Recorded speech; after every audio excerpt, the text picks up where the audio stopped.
lees ons uit 'n baie bekende gedeelte uit die boek Jesaja. Jesaja 46. Maar dan is Jesaja 46 eintlik soos 'n diamant met baie kante. Hou maar soos jy wil, waar jy wil en dit bly skitter. 'n Klomp kante. Ons gaan enkeles van dit uitlig en dan gebruik ons juist die gedeelte om mee te belig. Die Dordtse leerreëls hoofstuk 5 paragraaf 3 wat dan ook handel oor dat wanneer ons dan wel in sonde val, ons nie vervalle bly nie, want deur God se bewaring tel hy ons reg op en hy help ons om ook met volharding die geloofspad te bly loop. Maar kom ons kyk wat sê Jesaja 46 is die geheim daarvan. Bel het ineengestort. Nou, u sal nou Bel onthou as die Babyloniese god Marduk, die songod. Bel het ineengestort, dis klaar met Nebo. Nebo was volgens die oorlewering van daardie Babyloniërs dan die seun van Marduk en hy was die god van wysheid. Nou sê Jesaja, Bel het ineengestort, is klaar met Nebo. Julle gode wat deur julle rondgedra is, word nou op diere en op beeste gemaak. Hulle het 'n vrag geword vir moe diere. Daar staan letterlik, hulle het 'n las geword vir moe diere. Dit is klaar met julle gode. Hulle het ineengestort. Hulle kan hulle vrag nie dra nie en word self in ballingskap weggevoer. Luister na my, nageslag van Jakob, almal wat oor is uit die nageslag van Israel, julle vir wie ek gedraai het van julle geboorte af, wat ek vasgehou het vandat julle daar is, ook tot in julle ouderdom is ek die Here, tot in julle grysheid sal ek julle dra. Ek het julle gemaak en ek sal julle vashou, julle dra en julle red. Met wie kan julle my vergelyk? Aan wie kan julle my gelyk stel? Met wie kan julle my op eenheid stel? Wie kan 'n vergelyking met my deurstaan? Mense gooi goud uit hulle geldsak uit en weer silwer op 'n skaal. Hulle huur 'n goudsmid en hy maak daarvan 'n afgodspeel. Dan buig hulle voor hom en aanbid hom. Hulle tel hom op hulle skouers en dra hom. Hulle sit hom op sy plek neer en hy staan daar. Hoor u die goddelike ironie, die goddelike sarkasme? Al die moeite word gedoen met die gode, maar as hy neergesit is, dan staan hy daar. Hy kan nie van daardie plek af pad gee. As iemand na hom roep, antwoord hy. Hy help hom nie uit sy nood. Dink hieraan en luister neem ter harte julle oortreders. Dink aan wat vroeër gebeur het, lank gelede. Ek is God, daar is geen ander nie. Ek is God, daar is niemand soos ek nie. Ek kondig van tevore aan wat later sal kom, lank tevore al wat nog nie gebeur het. Ek sê wat ek besluit het en het gebeur. Wat ek wil, doen ek. Ek roep 'n roofvoël in die ooste, uit 'n ver land roep ek 'n man wat my besluit sal uitvoer. Dan ook 'n heenwysing van dit wat die Persiese ryk aanstonds ook in die Babyloniërs doen, wanneer Cyrus dan ook sal optrek in die Babyloniërs. Ek het dit gesê en ek sal hom laat kom.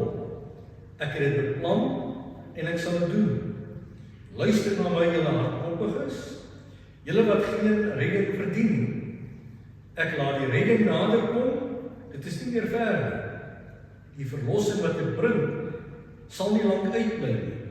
Ek bring verlossing vir Sion en openbaar my mag in wat ek met Israel doen. Natuurlik voor die oë van heidense volkere. Vers 8 tot 10, wat ons dan nou as ons fokusverse, dan uitlig waardeur ons inkyk na die breër gedagte-eenheid. Dink hieraan, letterlik, onthou dit en luister. Neem dit ter harte julle oortreders. Dink aan wat vroeër gebeur het, lank gelede. Ek is God, daar is geen ander nie. Ek is God, daar is niemand soos ek. Ek kondig van tevore aan, wat later sal kom, lank tevore al, wat nog nie gebeur het. Ek sê wat ek besluit het, en dit gebeur, wat ek wil, dit doen ek. Paragraaf 3, hoofstuk 5. Vanweë hierdie oorblyfsels van die inwonende sonde, eintlik baie mooi wat uitgedruk word, nee, inwonende sonde. As ons nou mooi gaan kyk na die Duitse teks van die Dordtse leer, staan daar eintlik die sonde wat plak. So dis 'n wederregtelike inwoning, want sonde verdien nie 'n plek, maar deur ons eie moedwillig kom die sonde en dit leef nog aan ons. Vanweë hierdie oorblyfsels van die inwonende sonde en ook vanweë die aanvalle van die wêreld en die Satan, kan die bekeerdes nie in hierdie genade volhard as hulle aan hulle eie kragte oorgelaat was, en ons onderstreep daardie werkwoord oorgelaat. Maar God is getrou. Uit barmhartigheid, die tweede werkwoord, bekragtig hy hulle in die genade wat eenmaal aan hulle gegee is, terwyl hulle ook tot die einde toe kragtig daarin, derde werkwoord, bewaar. Baie kort, maar kragtige paragraaf in ons belydenis.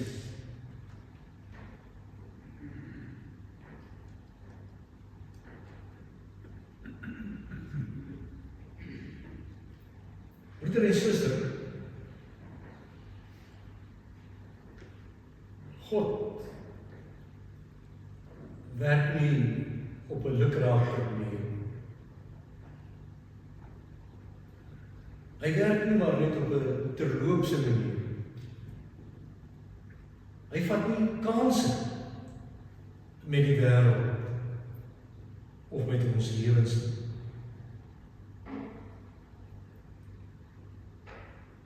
Dink 'n bietjie mooi oor hierdie inleiding 2 tot 3 sinne na. En dan kom ons na die voetsoolvlak in ons alledaagse lewens.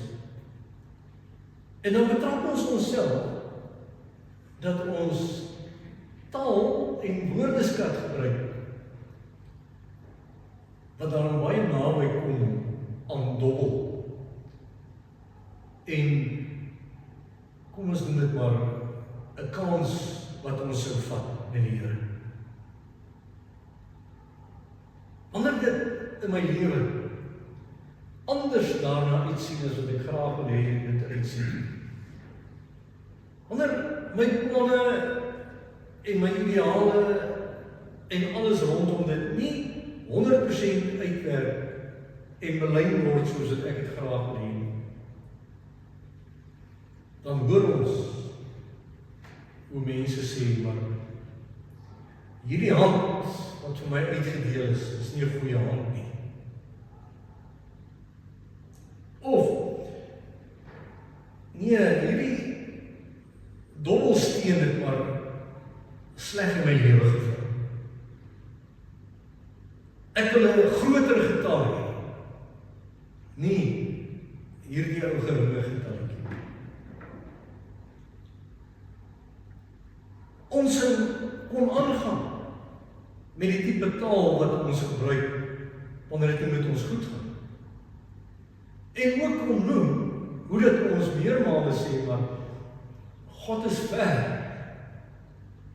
'n God van liefde kan ons nooit ooit hierdie dinge oor sy kinders se pad afkom. Maar kom ons volstaan met die gedagte of twee. Want ons almal weet, maar al te goed dat ons net mense is. Maar wat die gedeelte vir ons baie duidelik vanaand kom sê. God speel nie speletjies nie. Hy dra, hy hou vas. Hy is met my op pad na die ewige lewe in alle volmaaktheid. En so belangrik is dit dat ek hierin bewaar word, dat hy dinge in my lewe doen om my regop te hou. Dit is vir paragraaf 3 van hoofstuk 5 van die Dordtse leerreëls, dan ook bely. En nou kom Jesaja 46, dan ook hier op die radarskerm, naas paragraaf 3. En kom herinner ons daaraan, dat God se gedagtes, God se planne, sy optrede, nie soos my optrede en my gedagtes en my planne is. Trouwens, vroeër in Jesaja word dit ook geopenbaar, want so hoog as die hemel is bo die aarde, so ver is my gedagtes verwyder van julle gedagtes.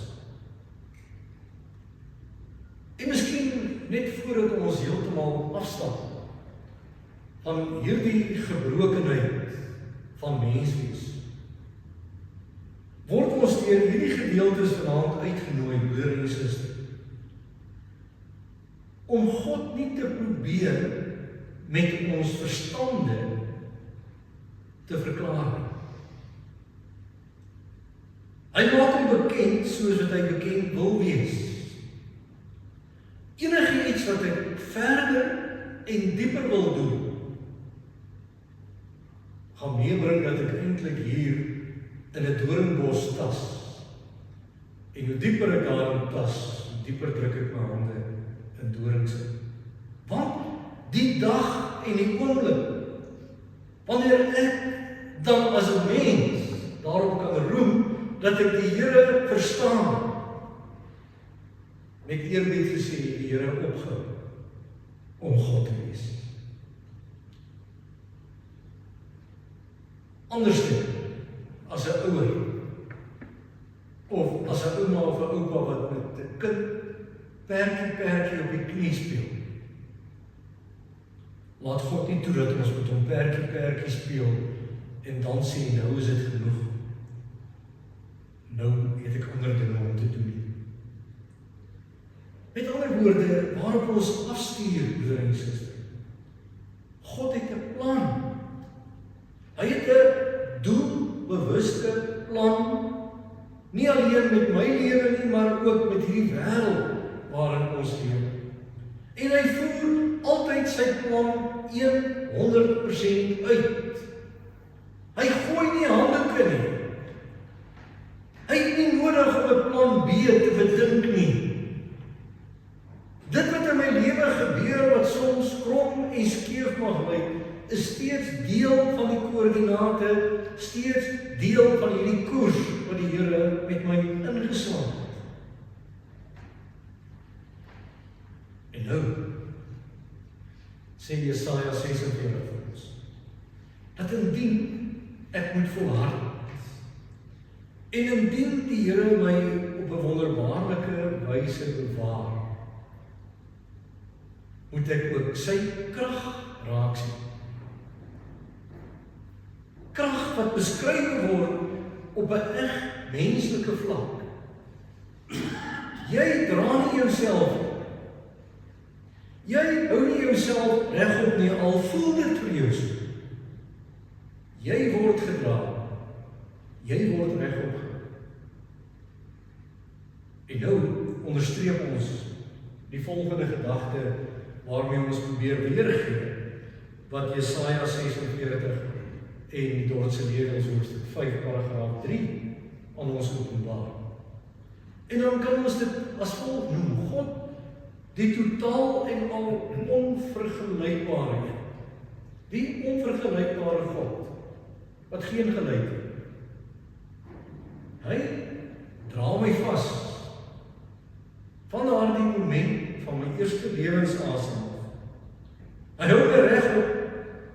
deur my lewensreis. En hy sien ook dit waarmee hy begin het, eind uit. Hy is die hoogste, diepste lewensdoel van my bestaan. Nou, hierdie gedagte val in 2 boustene. In die eerste plek, hierdie wete, dat God besig is. Hy hou vas. Maar dan in die tweede plek, hoe doen hy dit? Jesaja 46 sê, aan die hand van 'n 4-punt plan, waarop ons terugkom later in die preek. Kom ons gaan kyk van naderby na die 2 gedagtes. Nou, kan jy jouself indink, broeder en suster, die Here het 'n plan. Maar dit laat ons effens verleer. Want ons probeer hierdie plan wat die Here met die wêreld en met ons het, ingewikkeld maak. Ons probeer aan die hand van 'n klomp tekste en 'n klomp gedeeltes in ons belydenis van dit 'n tipe, kom ons noem dit 'n konstruk, 'n konsep maak, wat later selfs vir my eie verstand te moeilik is om te begryp. Jy weet, wanneer die Bybel praat oor God se plan, bly dit die aangrypende deel daarvan, dat die Bybel grond toe kom. Die Bybel kom en plaas dit vir ons hier binne ons verstaanshorison neer. En so is Jesaja 46 geen uitsondering op hierdie aan. God se plan word dan eintlik bekend gemaak in die manier waarop die geskiedenis, die wêreldgeskiedenis, die openbaringsgeskiedenis, my geskiedenis besig is om homself te ontvou. Anders uitgedruk, daardie sandkorrels wat deur die uurglas van die geskiedenis gaan, is toe heel laaste maar net 'n klomp sandkorrels wat hier ergens opgetel word, net om sand deur die uurglas te gooi. God maak daardie korrels van my lewe, elke dag, elke gebeurtenis, elke omstandigheid, elke situasie in die wêreld, op so 'n planmatige, doelbewuste wyse bymekaar. En gooi dit deur die regter van sy moeite, wat hy met ons in die lewe kom maak. Hier by Jesaja 46. Die volk wat hier agter die handpalms skinder, so alles op die Here dan doof sou wees. En hulle sê vir mekaar hier in ballingskap, dis klaar, dis verby met ons. God het van ons vergeet, dat is nie 'n manier dat ons ooit weer ons geboorteland, ons vaderland of die tempel gaan aanskou. Kyk net wat gebeur hier. Ons is nou hier in Babel en kom ons geniet die liggies van Babel. Kom ons aanbid hierdie gode wat eintlik met eerbied gesê hier in ons keelgat afgedruk word. Want hier is dit vir ons klinkklaar.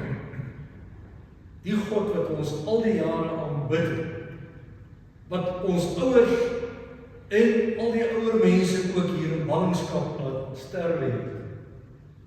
Hy kon niks doen. Dis nou 70 jaar. En 70 jaar is 'n lang tyd. En natuurlik het Jesaja hiervan gehoor. En wanneer hy dan met hierdie volk in ballingskap praat, sê hy, kom, ek nooi julle om nog 'n slag en weer 'n keer en nog 'n keer hieroor na te dink. Hierdie geskiedenis wat voor julle oë, wat julle nie eers behoorlik raak sien en verstaan nie, besig is om te ontvou, is nie toevallig. Dit lyk vir julle asof die Babiloniërs steeds julle hier in die holte van hulle hand vassit.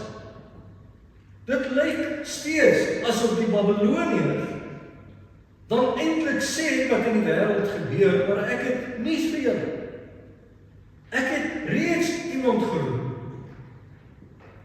Hoor nie net 'n volk nie, maar 'n persoon uit die heidense wêreld geroep, wat ook hierdie magtige Babyloniese ryk sal kom omvergooi.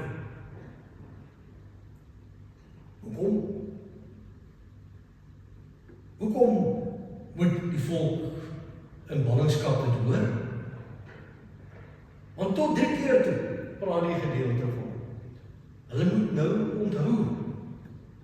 Jy sien, hulle moet terugkyk na gister en eergister, terugkyk na 70 jaar gelede, terugkyk na lank gelede.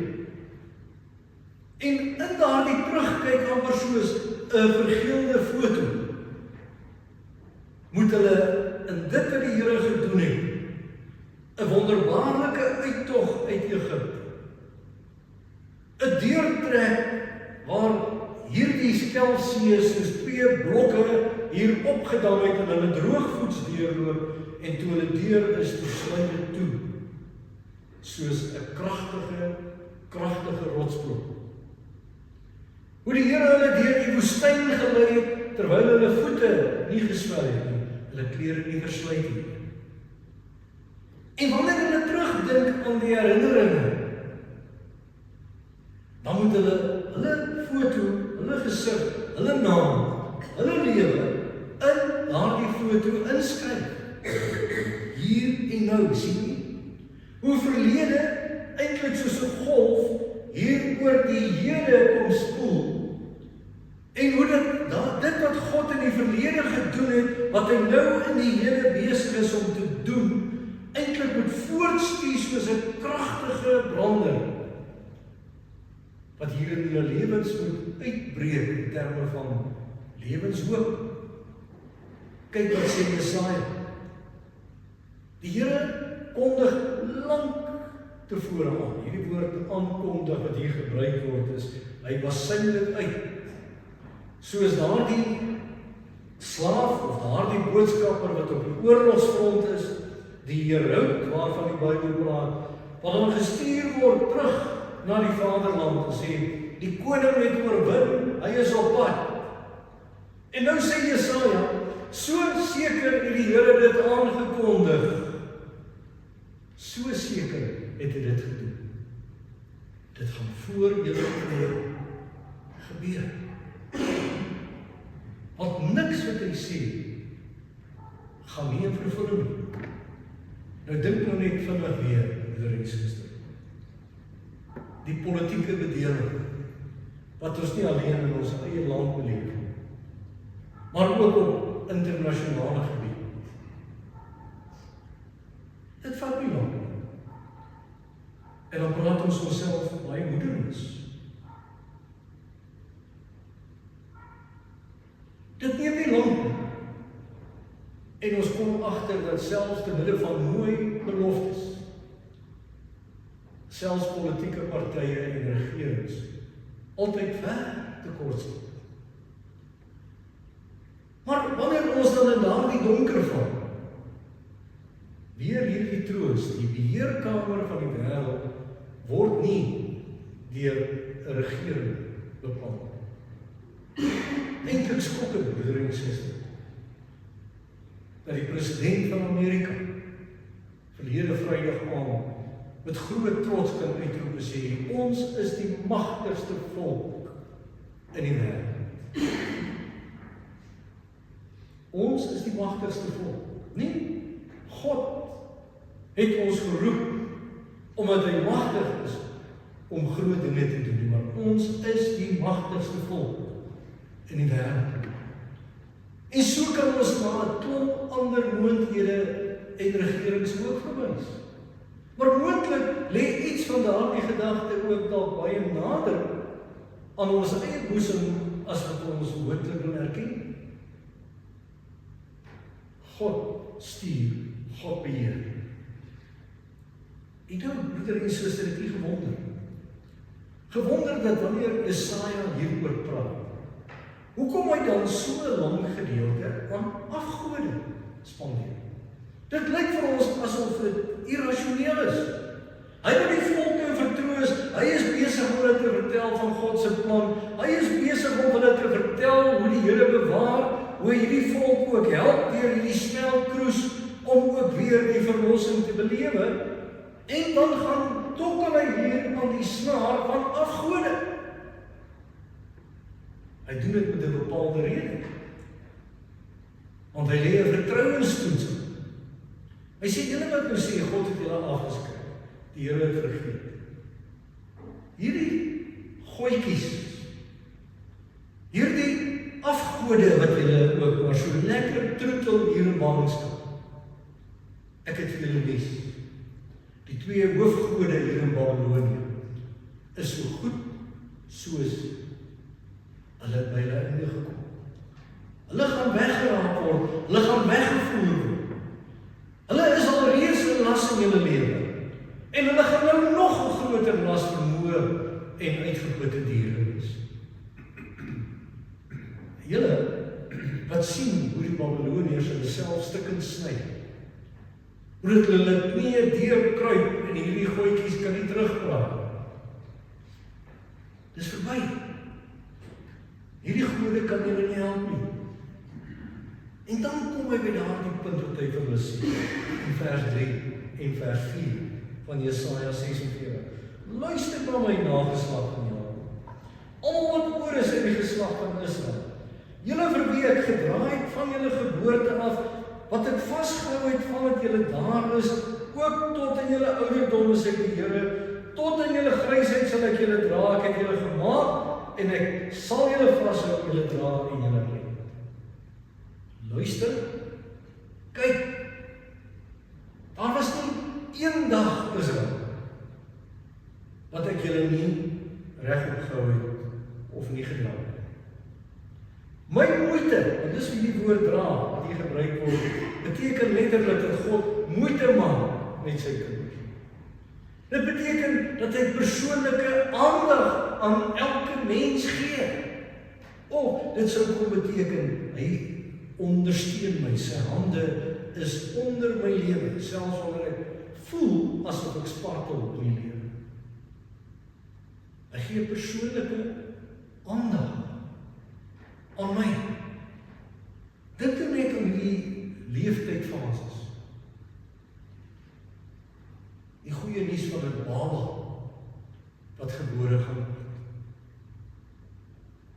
Maar hoe daardie hele vormingsproses van daardie kind, om nie van die geboorteproses te praat, niks anders as een van die groot en kragtige wonders in hierdie wêreld is. Wat kan nie alles verkeerd gaan? En tog, die Here se bewaring, die Here het dra, kan 'n kind die lewenslig ontskik.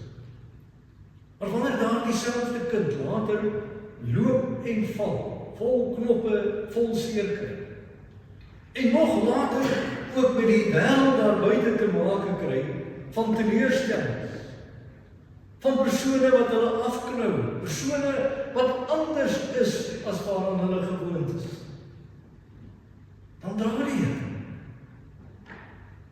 En wanneer ek dan daardie storm en drangjare betree, dan dra die Here.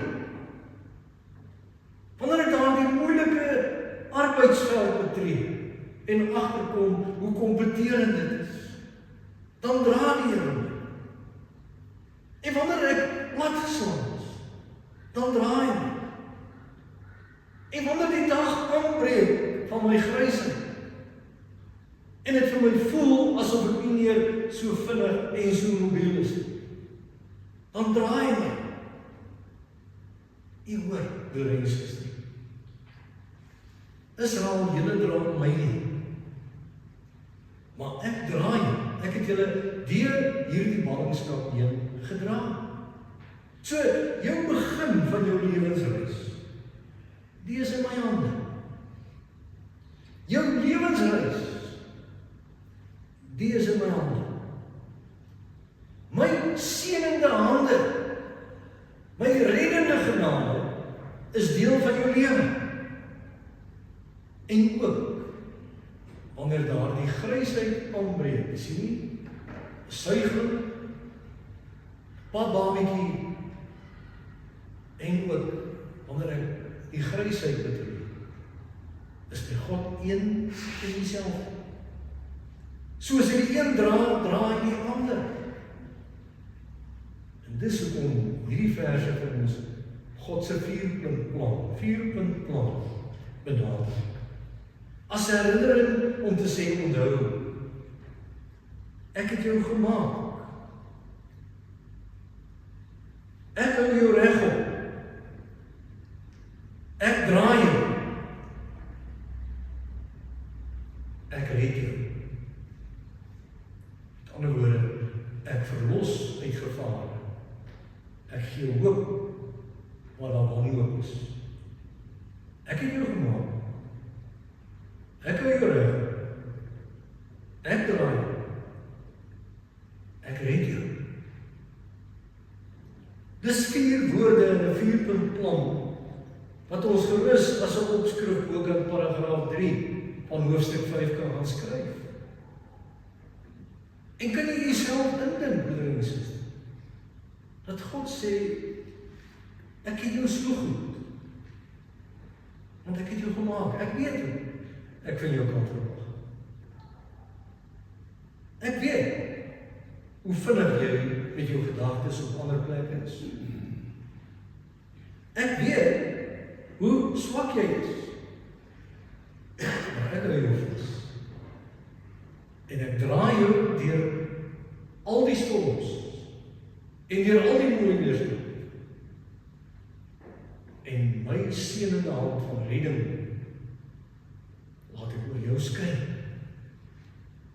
Nou broeder en suster, ons sou 'n hele week lank kon praat oor tekste wat die gedagte ondersteun. Maar dink maar, net so vinnig 'n paar te noem. Jesaja 40. Wat die Here ook aan die ballende sê, maar ek het julle soos lamme ooe teen die bors gedra. Ek het jou soos lammers beskerm. Ook waar daar stormwater was, het ek jou nie deur daardie stormwater gejaag nie. Ek het jou deur die kalm deel van daardie stroom gelei. In Psalm 73, wanneer die digter platgeslaan en daadwerklik moedeloos is, dan laat God die lig in sy lewe aanneem. En hy besef, maar ek is nog altyd by die Here gewees. Nog altyd. Al het hy afgetakel gevoel na liggaam en gees. En dan sê hy, om naby aan U te wees. Dit is die belangrikste by U. Maar kyk net hoe persoonlik en intiem word. Eksodus 19 en Deuteronomium 32 kom die Here en hy verseker ons, ongeag die getal van my jare, verseker ons soos 'n arend, span ek my vlerke oor jou. Deuteronomium praat van daardie adelaar, daardie arend, wat die kinders se vlerkspan, die kleintjies se vlerkspan dan oefen, na die hoogste bergpiek, en dan staan daardie arendwyfie, daardie kindertjies en kleintjies na benede. Want die wyfie weet dat hierdie vlerke so geoefen moet word, want hulle is arende. Hulle is nie kunsitems nie. Maar wanneer daardie kleintjie dit nie gaan maak nie, is die wyfie ook weer met daardie vlerkspan onder. En dan kom Deuteronomium en sê, so is die Here besig in jou lewe, want jy is soos die appel van sy oog. Met ander woorde, baie kosbaar, dink maar aan die eie oog. omdat daar 'n stoffie inkom hoe jy oog begin knip, om dit wat nie daar hoort nie, uit te dryf. Broeder en suster, hierdie God wat sê, ek beskerm jou, ek dra jou, ek hou jou reg. Hoe kan ek dan ooit een van hom dink? Weet nie wat hier opgeval het. Daardie persoonlike voornaamwoorde. Julle vir wie ek gedra het, van julle geboorte af wat ek vasgehou het, vandat julle daar is, ook tot in julle ouderdom, is ek die Here. En dan die wonderlike, nee, wat hy ook vir ons sê, ek het julle gemaak, ek sal julle vashou, ek sal julle dra, ek sal julle red. Hoor u daardie ek? Hierdie God wat met die eintlike evangelie tot hierdie ballende kom sê, jou lewe word deur hierdie ek reg opgemaak. Dit wat hy nog van altyd af doen, beloof hy, gaan hy aanhou om te doen. En as ons dan deur hierdie bril na die belydenis kyk, broeder en suster, dan eweslik begin dit sin maak. Uit barmhartigheid bekragtig hy hulle in die genade wat eenmaal aan hulle gegee is, terwyl hulle ook tot die einde toe kragtig daarin bewaar. Die Here se draande genade. Die Here se draande omgewings. Dit is nou eenmaal die absolute kern van ons lewens.